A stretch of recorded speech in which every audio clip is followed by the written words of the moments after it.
But there's nobody like, it just feels like we're heading there and nobody's like kind of, nobody's hitting the brakes. There's people that are warning. But it's like people are wondering like, in 5 years, is money going to be worth anything? Is there going to be some token like Sam Altman's talking about? And what the does that even mean? Right, what does that mean? So anyway, I don't want to sound like a doomsdayer. Dude, Too late. Too late. That's what you sound like. Do I sound like a sad person? A little bit. I'm sorry. It's okay. It's just like, what is going... I don't know, man. We got to get you off those antidepressants, son. You're losing your fucking marbles. You think I am? Come hang out with us. Just chill out. I'm here. Just chill out at the mothership tonight. I do have to pee in a little while, but... You can pee. I'm going to pee in a minute, man. We'll let you. But no, people are just scared, dude. This is shit that I hear from people. They won't let you pee until you get... After gaslighting his friend Theo Von, telling him he's losing his mind, or like Joe said, he's losing his marbles. You're losing your fucking marbles. Joe Rogan spent the last 20 minutes of his latest podcast episode doing essentially damage control. For him to see that I think that he's suicidal, like, fuck. That's my failing. That's my failing as a friend. That's my failing as a person. And, you know, we did a podcast a while back where... we were talking about, he started talking about Israel, and I was like, I think you're just losing your mind. And a lot of people are like, you're covering for Israel. And it wasn't what I was trying to do. And it is my fault. It's clunky, and I was just trying to talk him off the ledge. Just because Theo Von is actually worried about the things that are going on in the world right now, which seems pretty reasonable. On one side, we have Theo Von that started questioning things on a deeper level. On the other hand, we have Joe Rogan that is part of the circle that Theo Von is questioning. In this episode, Theo opens up about his ongoing battle with depression and his goal of getting off antidepressants. And obviously, Joe Rogan cosplays as a doctor and knows everything about medical science. That's nuts that your tax dollars pay for that. Them figuring out how to make people stupid. How do I make Theo stupid? Let me slip something into his Coca-Cola. Let's figure out if it works. Let's experiment on random people and see what kind of results we get. Then here's my question. Then, did you know whenever they introduced antidepressants, that changed like the cognitive therapy side of things, like industrialized therapy, and it ruined a lot of people. I think. Like one of my goals is to get off of antidepressants completely, man. I want to feel how I'm supposed to feel, so I can have thoughts and actions that like make me feel connected to the world. That shit makes you feel dead, man. You probably you're addicted to them. Yeah. And so that's one of my goals is, and I noticed like, for me, I've been taking like methyl blue. I've been doing some things like, and I'm working with a doctor to help me, but I'm going to get there, and I'm just going to start to take the power back of myself more. They say that exercise is like many times greater in its effect. Yeah, like I just need to keep going. This is the best I've been doing, I think. Why don't you hire a trainer? You got some cheddar. You got some cash, son. You're making that paper. Why don't you hire a trainer? I do. I hire a dude that's cool. That'll come over your fucking house dude every touching day. My body a little He doesn't bit. have to touch your body. Joe, some of them do. Well, you got to get new ones. Theo Von is being on antidepressant for the past 20 years. We all know the benefits of working out, but I don't think that just working out can cure addictions. Later, when Theo starts asking questions and sharing his concern about what's going on in the world, the same questions that Joe used to ask and build JRE into what it was in the first place, but Rogan, instead of answering and have a conversations, he just tells him that he just needs to hang out at the mothership. It's always scary when a small amount of individuals have insane amounts of power and wealth. And that's what's going to happen with this AI thing, and that's what happened with tech. Like, look what happened with tech. The vast majority of the people that are involved were all like heavily left-wing, very progressive, like kind of even far left in a way. And look, they pushed the entire country's narrative in that direction. But then didn't all those, or half of those people move over to the other political party when Trump got elected? Like, you know what I'm saying? Like, Zuckerberg was on the left side. Bezos seemed like a very left-leaning guy. And then they're all just... So that's what made me start to think, oh, none of these guys are really on a side. There's this other third side that a lot of us can't see, fabricating or, like, infiltrating both sides. If I could hum a song right now, I'd hum the Pink Floyd song Money. Yeah. You know what I'm saying? Yeah. it's all just a cat and mouse game. People are like, we'll elect the Democrats next time. It's like, but it's all the same shit has been happening forever. They haven't been helping anybody forever. They're letting politicians slip on kids. All of our money goes to Israel and they're using it to fucking genocide people. It's like everybody is scared out of their wits right now. It's like Satan is amongst us and our religious leaders are talking about bullshit at the poll. It's just like, what is going?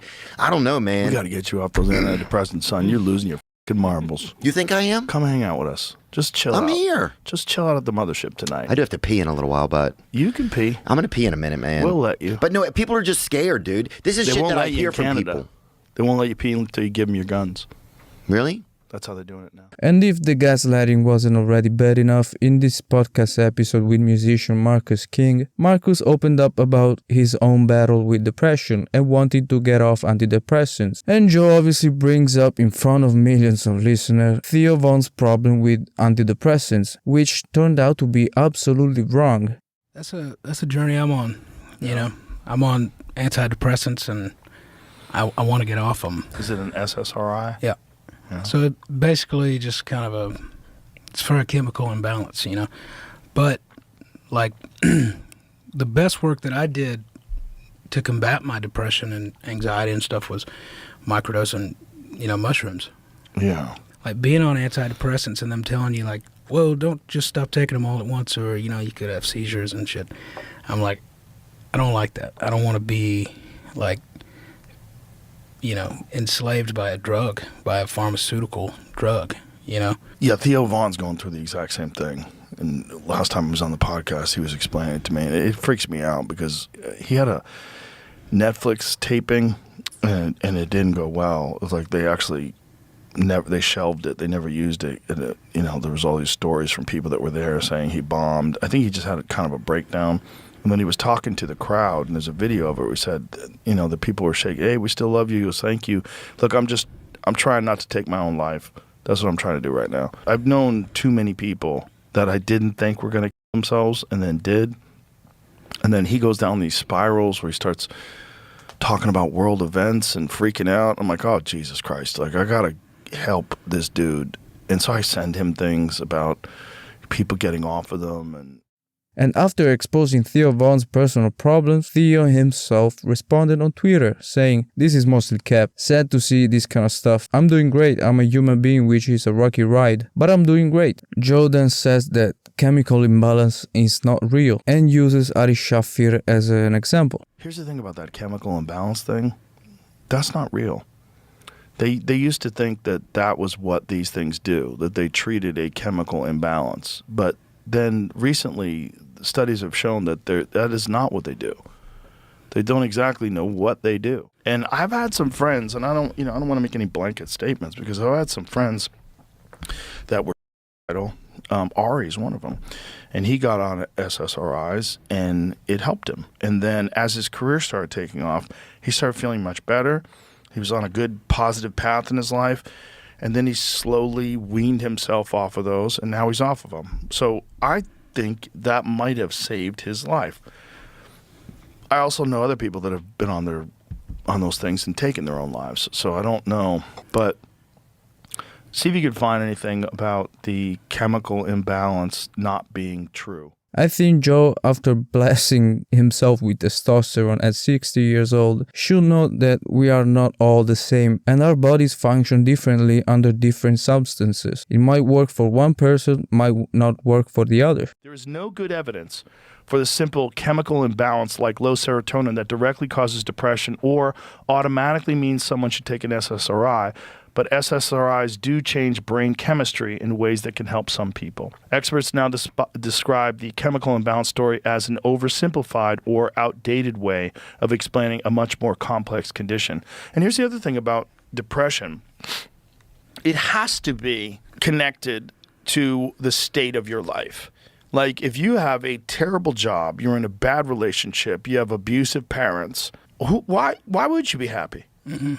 Oh, I'm depressed. Oh, you need a pill. No, do you? Is that what you need? Right. Well, it's quite possible that you're eating processed foods and you have all these other things that we talked about, shitty life, shitty house, shitty job, shitty neighborhood, shitty parents.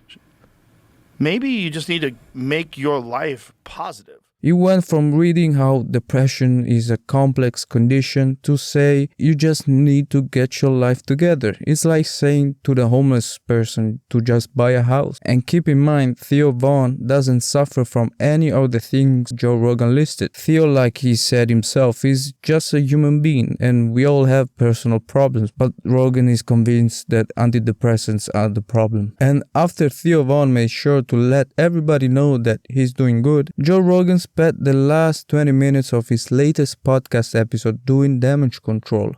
For him to see that I think that he's suicidal, like, fuck. That's my failing. That's my failing as a friend. It's my failing as a person. And, you know, we did a podcast a while back where we were talking about, he started talking about Israel, and I was like, I think you're just losing your mind. And a lot of people are like, you're covering for Israel. And it wasn't what I was trying to do. And it is my fault. It's clunky, and I was just trying to talk him off the ledge. There is a clip of Theo Von joking about ending it all after his Netflix special flop. I don't know what to tell you about that, man. I'm having a long month. I'm trying not to take my own life, so I just want to get these fucking... But later he explained that obviously he didn't really mean it. I would never take my own life. I would never take my own life. Okay? You hear that, Israel? So now Joe had to address the backlash, and he did that in his latest episode. So I wanted to do this because, well, number one, because I feel bad. And whenever I feel bad about something, and I felt bad all weekend, I feel like I have to address this. So I did an episode recently with Marcus King. And, you know, we were talking about people on antidepressants that can't get off of them, and I brought up Theo. I brought up this instance where Theo he did a show for Netflix, and it apparently didn't go well. And afterwards, he said something to someone in the audience where he said, I'm just trying to not my own life, or not my own life. I forget exactly how he said it. And I brought that up. I certainly shouldn't have brought that up in that context. And I probably shouldn't have brought it up, period. But I just sort of wanted to kind of explain why I have this thing with Theo where I just want him to be okay. And, you know, we did a podcast a while back where we were talking about, he started talking about Israel, and I was like, I think you're just losing your mind. And a lot of people are like, you're covering for Israel. And it wasn't what I was trying to do. And it is my fault. It's clunky, and I was just trying to talk him off the ledge because I had seen this video, and you'd seen that video too. Yeah. Now, by the way, I've talked to Theo. I apologized to Theo, and Theo and we started laughing 5 minutes into the conversation. We had a long talk. I got scared, first of all, because I love Theo, and second of all, because I've known multiple people that have in their own life that I was close to that I didn't know they were going to do it until they did it. And when they did it, you feel so f***ed and so helpless. You don't know what you could have said or done differently. And he admits why people think Joe is covering for Israel, but he says it in a way that a person that is covering Israel would say it. Since the podcast where I told him, he started talking about Israel, and people were saying I was covering for Israel, there's people that even say my wife is Jewish. She's not. I don't know why people are saying that, but I get how if you are conspiratorially minded, you would think that that's what I was doing. But if you've listened to the show, you wouldn't think that that's how I've had so many episodes where we criticize Israel. So many so that I brought in Dave Smith to argue with Douglas Murray because I didn't want Douglas Murray to be able to say these things that were promoting this war in Gaza without someone who's very educated, who understands what's going on, which is Dave, and very good at arguing. When you have a good friend, but you don't, like with comics, it's one of the things we see each other like every few months. We don't spend a whole lot of time together sometimes. And then you see a guy when you haven't seen him in so long and they start telling you that they're not doing well and you don't know what to do. And that's where I kind of found myself. I mean, I don't know how any other way to say this. I think I've said too much already. But I apologize to Theo.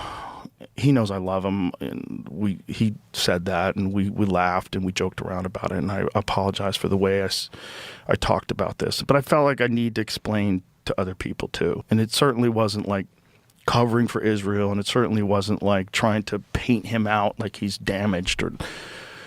This just made Rogan look like a terrible friend and pushed even more the conspiracy theorists into thinking that Joe is compromised by the reptilians. Was this a wake-up call or just a simple mistake on Joe's end?